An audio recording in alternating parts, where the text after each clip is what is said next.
Mon nom est Mara Ellis Whittaker. J'ai 35 ans, je suis responsable de la conformité dans un hôpital, l'épouse d'Ethan. Et surtout la mère de Lily. Ma fille de 9 ans se tenait près de sa chaise lors de notre dîner de Noël lorsque mon beau-père l'a frappé en plein visage. Le bruit a traversé la pièce. Lily a trébuché en arrière et est tombée à côté de la table. L'une de ses cartes de place en forme d'étoile, faite à la main, a flotté jusqu'au sol avec elle. Charles Whittaker se tenait au-dessus d'elle, le visage figé par la colère. « Elle n'appartient pas à cette famille », a-t-il crié. « Sortez !» Lily le regardait, une main pressée contre sa joue. Personne n'a bougé. Diane, ma belle-mère, était restée figée, sa serviette serrée dans ses deux mains. Rachel tenait encore son téléphone, mais elle l'avait baissé vers la table. Ethan s'était levé à moitié de sa chaise. Comme si son corps avait oublié comment terminer le mouvement. Je n'ai pas discuté avec Charles. Je ne lui ai pas demandé ce qu'il pensait faire. Je suis allé directement vers Lily. Je me suis accroupi près d'elle et j'ai fait en sorte qu'elle puisse me regarder. Puis je me suis redressé et j'ai dit 5 mots. Alors quittez notre maison. Le verre a glissé de la main de Charles. Il a heurté le parquet et s'est brisé près de ses chaussures. Toute la pièce est devenue silencieuse. Charles avait passé des années à décider qui comptait comme membre de la famille et à s'attendre à ce que tout le monde accepte sa réponse. Il avait de l'argent, un nom respecté et le contrôle de l'entreprise où mon mari travaillait depuis 15 ans. Mais il venait d'attaquer ma fille à l'intérieur d'une maison qui ne lui appartenait pas. Et avant que cette nuit ne se termine, Ethan devrait décider s'il était encore le fils obéissant de Charles Whittaker ou le père de Lily. Si vous avez déjà vu quelqu'un utiliser la loyauté familiale pour excuser l'inexcusable, abonnez-vous à la chaîne, activez la cloche de notification et aimez cette vidéo. Des histoires comme la mienne comptent parce que le silence est souvent ce qui permet à la mauvaise personne de rester aux commandes. Pour comprendre pourquoi ces 5 mots ont fait lâcher son verre à Charles, je dois vous ramener à ce matin de Noël. Lily était assise à l'îlot de la cuisine, des paillettes argentées sur le bout des doigts. Elle fabriquait des cartes de place en forme d'étoile pour tous ceux qui venaient dîner. Chaque carte portait un nom écrit au centre en lettres soigneusement bouclées. Elle a levé celle qu'elle avait faite pour Charles. « Tu penses que grand-père Charles va l'aimer » La question semblait ordinaire, mais Lily observait mon visage de trop près en attendant la réponse. « Je trouve qu'elle est magnifique, lui ai-je dit. » Ce n'était pas ce qu'elle avait demandé. Lily avait compris Charles bien avant que j'admette qu'elle le comprenait. Ethan est entré dans la cuisine en portant des nappes pliées. Il s'est penché par-dessus l'épaule de Lily et a examiné les cartes comme si elle lui avait présenté un plan architectural important. « Tu as orthographié correctement le nom de tout le monde » a-t-il dit. « Ça te rend déjà plus qualifié que moi. » Lily a souri. Ethan faisait partie de sa vie depuis qu'elle avait 5 ans. Son père biologique, Noah, était mort quand elle avait 2 ans. Lui laissant des photographies et quelques histoires plutôt que des souvenirs qu'elle pouvait clairement garder. Ethan n'avait jamais essayé de le remplacer. Il était simplement devenu la personne qui préparait les déjeuners de Lily. Assistait aux réunions scolaires. Vérifiait sous son lit après les cauchemars et apprenait à tresser les cheveux assez mal pour nous. Faire rire toutes les deux. Lily l'appelait papa parce que c'était ce qu'il était devenu. Charles n'avait jamais accepté cela. Au début, son rejet prenait des formes que l'on pouvait écarter individuellement. Il achetait des cadeaux coûteux aux enfants de Rachel et donnait à Lily quelque chose d'impersonnel. Il rassemblait tout le monde pour une photo puis suggérait que Lily la prenne. Quand Ethan parlait des 3 enfants comme de ses petits-enfants, Charles le corrigeait. 2 petits-enfants, avait-il dit, et Lily. Chaque fois, Ethan me demandait de la patience. Charles était traditionnel. Charles avait besoin de temps. Charles venait d'une génération différente. Il y avait toujours une explication qui exigeait que Lily et moi absorbions le malaise. Ce matin-là, Ethan a posé les nappes sur le comptoir et a jeté un regard vers la salle à manger. Elle s'assoit avec les autres enfants, a-t-il dit calmement. Je sais. Pas d'exception. Je l'ai regardé. Tu me le dis ou tu te le rappelles à toi-même? Sa mâchoire s'est crispée. Ethan travaillait chez Whittaker Mechanical depuis l'âge de 23 ans. Charles l'avait embauché après l'université, formé, promu. Et lui rappelait ces 3 faits chaque fois qu'Ethan n'était pas d'accord avec lui. À Noël, Ethan était directeur des opérations. Il gérait de grands projets. Dirigeait des équipes et résolvait des problèmes que Charles connaissait à peine. Mais Charles parlait encore comme si la carrière d'Ethan avait été un cadeau qu'il pouvait reprendre. Dès qu'il n'était plus suffisamment reconnaissant. Mes revenus étaient stables et nous vivions prudemment. Mais perdre le poste d'Ethan nous aurait quand même fait mal. Charles le savait. C'était une des raisons pour lesquelles Ethan avait passé des années à essayer de gérer son père. Plutôt que de le confronter. La maison était différente. Je l'avais achetée avant d'épouser Ethan. Charles n'avait jamais contribué d'$1. Mais il se comportait encore comme si tout ce qui était lié à son fils appartenait quelque part à la hiérarchie de la famille Whittaker. Organiser Noël avait été l'idée d'Ethan. Il avait dit qu'un terrain neutre pourrait aider. J'aurais dû remarquer qu'il appelait notre maison un terrain neutre. Pour Lily, ce n'était pas neutre. C'était le seul endroit où elle n'avait jamais à se demander si elle appartenait. Peu avant midi, des voitures ont commencé à entrer dans l'allée. Rachel est arrivée avec ses enfants et a immédiatement sorti son téléphone pour les filmer en train de porter des cadeaux à travers la porte. Diane est entrée derrière elle, souriant trop vite et vérifiant l'allée avant d'enlever son manteau. Charles est entré en dernier. Il est resté plusieurs secondes dans le vestibule, regardant au-delà de moi vers la salle à manger. « Tu as changé la table » a-t-il dit. « Nous avons ajouté l'extension » ai-je expliqué. Maintenant tout le monde peut s'asseoir ensemble. Ses yeux ont parcouru les chaises. Lily avait placé ses étoiles à côté de chaque assiette. Charles n'a rien dit. Mais Diane a regardé la carte portant le nom de Lily puis a détourné le regard. C'était le premier moment où j'ai senti que quelque chose n'allait pas. Pas inhabituel. Mauvais. Pendant l'heure suivante. Charles s'est comporté comme un homme inspectant un endroit qui n'avait pas répondu à ses normes. La musique était trop forte. Les enfants couraient trop près de l'arbre. Ethan avait mal disposé les plats de service. Rien de tout cela n'avait assez d'importance pour le contester. C'était ainsi que Charles maintenait le contrôle. Il commençait rarement par quelque chose de grand. Il créait une pièce pleine de petits malaises et attendait que tout le monde s'organise autour d'eux. Son humeur. Quand le dîner a été prêt, Lily s'est précipitée dans la salle à manger. Elle s'était placée entre les 2 enfants de Rachel à la table principale. Les 3 cartes en étoile étaient alignées à côté des assiettes assorties. Charles s'est arrêté derrière sa chaise. « Qu'est-ce que ça fait là » a-t-il demandé. Lily a regardé sa carte. « C'est ma place. Les enfants peuvent utiliser la petite table. » Rachel a froncé les sourcils. « Mes enfants sont assis ici. Je ne parlais pas de tes enfants. » La pièce est devenue silencieuse. J'ai posé le saladier que j'avais dans les mains. Lily s'assoit avec les autres enfants, ai-je dit. Charles m'a regardé.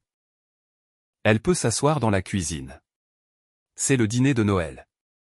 Elle s'assoit avec nous. Ethan s'est approché. Mais sa voix gardait encore le ton prudent qu'il utilisait chaque fois qu'il espérait que son père choisirait de devenir raisonnable. Papa, mangeons simplement. L'attention de Charles s'est portée sur lui. Tu permets ça. Ethan a regardé Lily. Elle appartient à cette table. Pendant une seconde, j'ai pensé que cela mettrait fin à tout. Puis Charles a saisi le dossier de la chaise de Lily. Elle se tenait encore à côté quand il l'a tirée. Bouge. Lily a attrapé le bord de la table pour se stabiliser. Papa a dit que j'appartenais ici. Elle n'a pas crié. Elle ne l'a pas insulté. Elle a répété l'assurance qu'Ethan lui avait donnée ce matin-là. Charles l'a traité comme une défiance. Il a saisi son bras supérieur. Lily s'est tordue pour s'éloigner, effrayée, et lui a dit d'arrêter. Sa main a frappé son visage. Le bruit nous a ramenés au moment où cette histoire a commencé. Lily a heurté le sol. Charles a déclaré qu'elle n'appartenait pas. Je lui ai dit de quitter notre maison, et son verre s'est brisé contre le parquet. Le silence n'a duré guère plus d'un souffle. Ethan a contourné la table et s'est placé entre Charles et Lily. Tu l'as entendu, a-t-il dit. Pars. Charles a fixé son fils. Elle m'a manqué de respect. Elle a 9 ans. Je la disciplinais. Tu as frappé ma fille. Le mot « fille » a changé l'expression de Charles. Pas belle-fille. Pas l'enfant de Mara. Fille. Diane s'est levée de sa chaise, mais elle n'est pas venue vers Lily. Elle s'est tenue à côté de Charles, tordant ses mains. Peut-être que tout le monde devrait se calmer, a-t-elle dit. J'étais encore agenouillée à côté de Lily. Sa joue avait commencé à rougir et elle tremblait si fort que ses dents s'entrechoquaient quand elle essayait de parler. Il n'y a pas de calme possible, ai-je dit. Il part maintenant. Rachel a complètement baissé son téléphone. Son visage était devenu pâle. Charles a regardé autour de la pièce, cherchant les signes familiers de reddition. L'intervention de Diane. Le silence de Rachel. Ethan qui recule devant le conflit. Moi qui accepte d'en discuter en privé. Cette fois, rien de tout cela ne l'a restauré. Ethan a pointé vers le vestibule. Va-t'en. Charles a marché avec précaution par-dessus le verre brisé. À la porte, il s'est tourné vers Ethan. Si je sors? Ne t'attends pas à entrer dans mon bureau la semaine prochaine comme si rien ne s'était passé. Le visage d'Ethan s'est crispé, mais il ne s'est pas éloigné de nous. Pars. Diane a suivi Charles dehors. Rachel a rassemblé ses enfants sans demander à Lily d'expliquer ce qui s'était passé. En quelques minutes. La maison qui avait été pleine de musique de Noël et de conversation était presque vide. Lily était assise par terre contre ma poitrine. Je suis désolée, a-t-elle chuchoté. Ces 2 mots ont fait plus mal que tout ce que Charles avait crié. Tu n'as rien à te faire pardonner. J'aurais dû bouger. Non. Ethan s'est accroupi à côté de nous. Tu étais assise dans ta propre maison. Mais grand-père est en colère contre toi. Ce n'est pas ta responsabilité. Elle a regardé vers la porte comme si Charles pouvait revenir. Nous ne sommes pas restés dans la maison. Ethan nous a conduits à l'hôpital pendant que je m'asseyais à l'arrière avec Lily. Elle tenait ma main contre sa joue et ne cessait de demander si Noël était terminé. Un clinicien l'a examiné et a documenté les marques que Charles avait laissées. J'ai répondu aux questions nécessaires sans minimiser un seul détail. Ethan est resté à côté de Lily tout le temps. Quand nous avons été seuls à nouveau, elle nous a regardés tous les deux. Est-ce que j'ai ruiné votre famille? Ethan a fermé les yeux. Pendant des années. J'avais cru que garder la paix la protégeait d'une douloureuse division familiale. Assise dans cette chambre d'hôpital, j'ai enfin compris ce que notre paix lui avait enseigné. Elle lui avait appris que la colère de Charles était plus importante que sa dignité. Elle lui avait appris que l'appartenance pouvait être retirée si elle occupait la mauvaise chaise. J'ai tenu sa main. Non, Lily, tu n'as rien ruiné. Charles a fait un choix.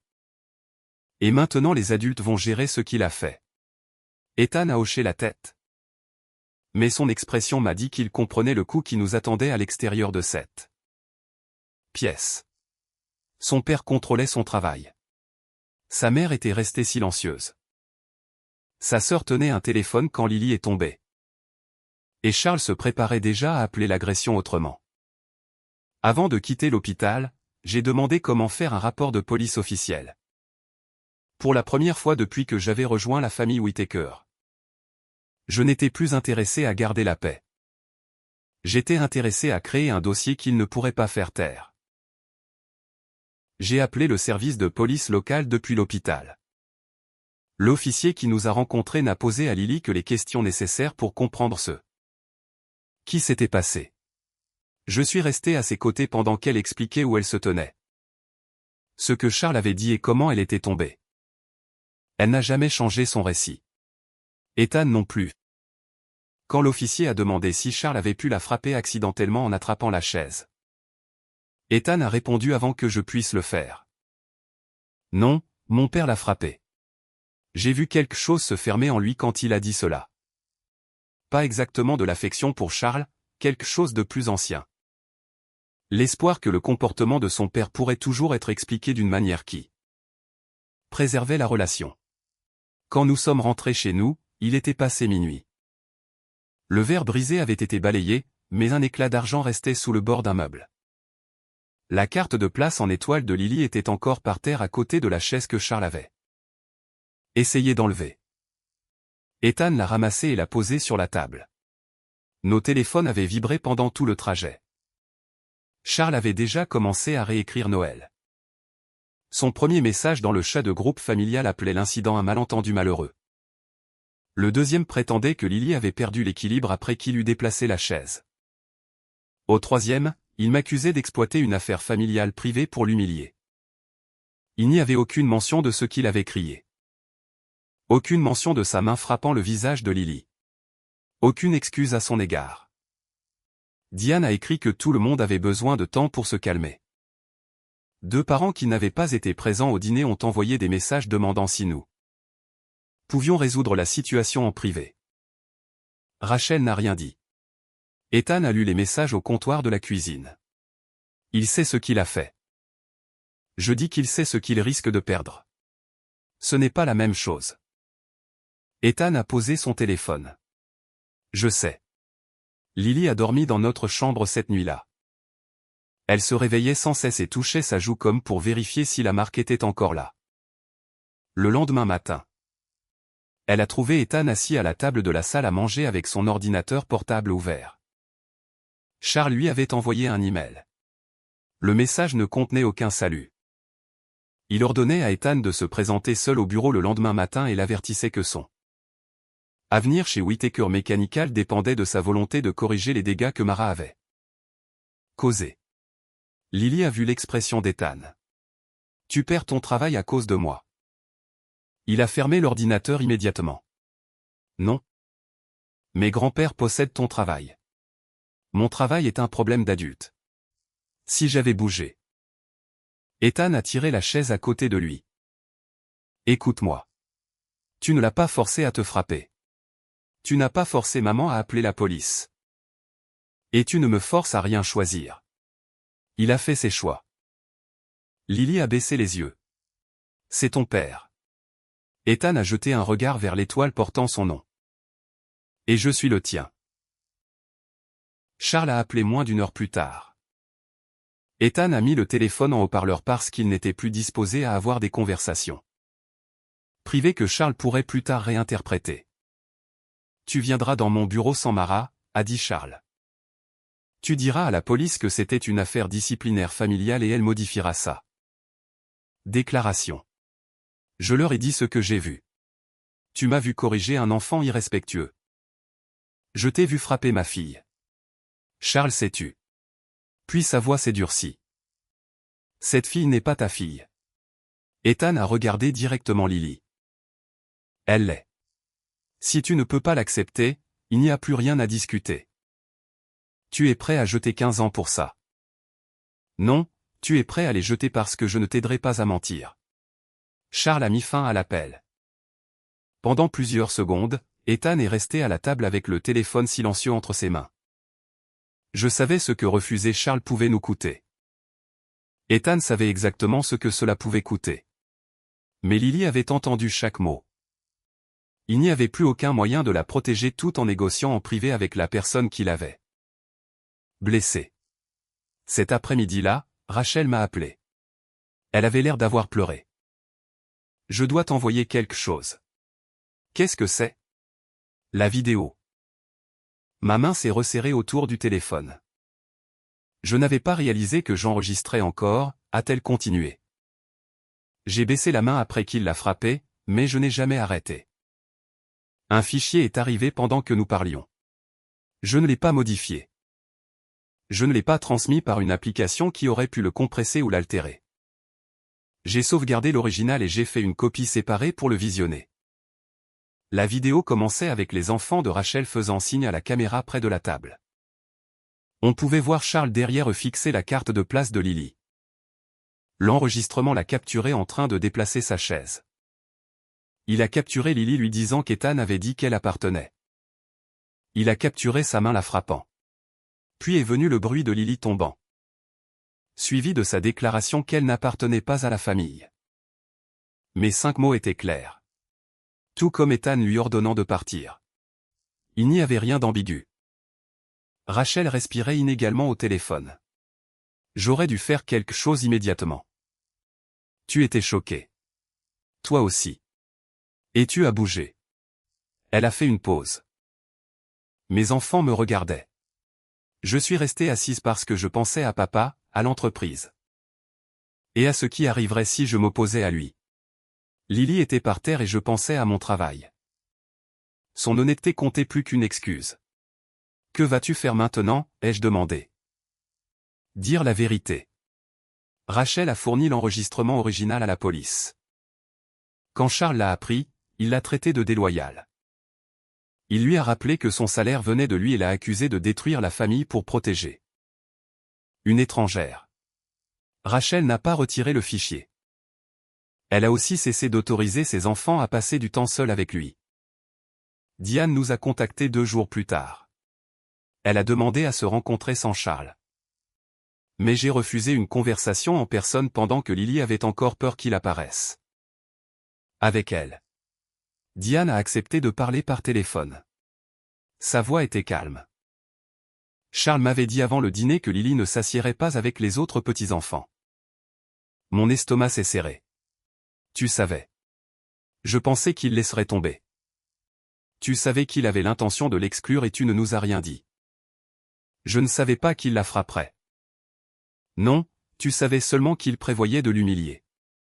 Diane a commencé à pleurer. Pendant des années.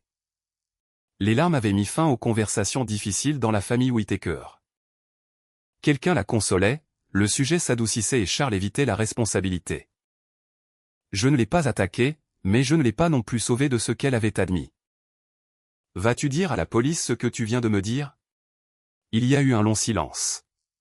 Oui. Diane a fait une déclaration honnête. Elle a confirmé l'objection de Charles avant le dîner et a refusé de décrire l'agression comme un accident.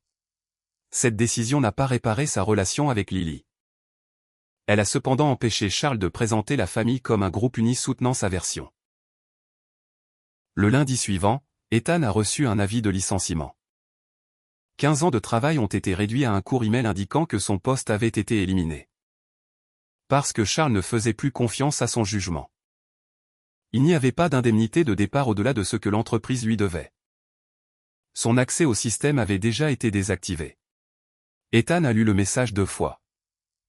Puis il est entré dans notre chambre et a fermé la porte. Je l'ai trouvé assis au bord du lit, les mains jointes entre les genoux. Je savais qu'il pourrait le faire, a-t-il dit. Je ne pensais toujours pas qu'il le ferait. Tu espérais. Il t'aimait plus qu'il n'avait besoin de te contrôler. Ethan a baissé les yeux. J'ai passé des années à te demander d'être patiente parce que j'avais peur de ça. Je sais. Et Lily a payé pour cette patience. Je me suis assise à côté de lui. Tu ne peux pas changer ce que tu as minimisé avant Noël.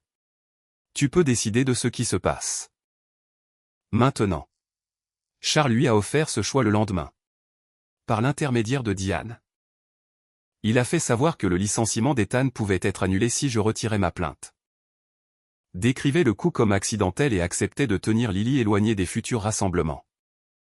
Whittaker jusqu'à ce qu'elle apprenne à respecter les frontières familiales. Ethan a appelé Charles lui-même. Je n'ai pas écouté en haut-parleur cette fois. Je n'en avais pas besoin. La conversation a duré moins d'1 minute. Quand Ethan est revenu dans la cuisine, son visage était pâle, mais sa voix était ferme. Je lui ai dit de garder le travail. C'était le moment où Charles a vraiment perdu son pouvoir sur nous. Pas quand il a lâché le verre. Pas quand la police a reçu l'enregistrement.